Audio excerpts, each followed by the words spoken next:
بسم الله الرحمن الرحيم الحمد لله رب العالمين والصلاة والسلام على سيدنا محمد وعلى آله وصحبه أجمعين. از نبي من عز الدين صوفية، از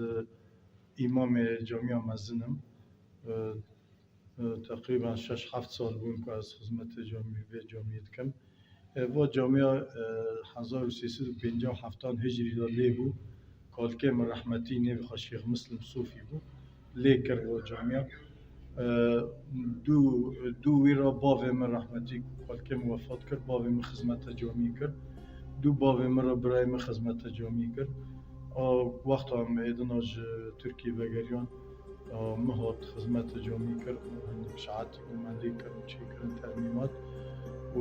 ریوبری جیج من را یاردم کرد پرا ندانم من بگی چی کرد من خوالی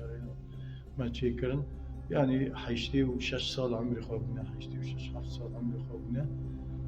ميلادي نزانم شخصه اما هجري 1357 هجري دا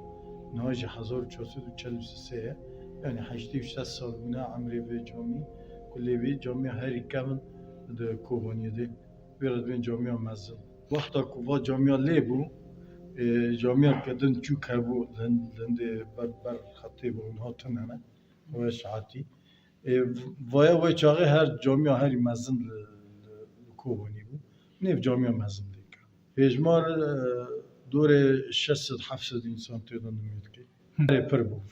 فرق ناتم ملتی کوچبر بود چو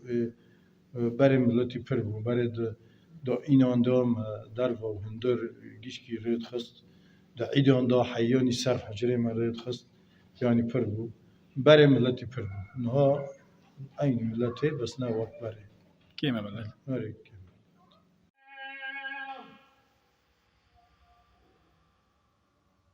أشهد أن محمد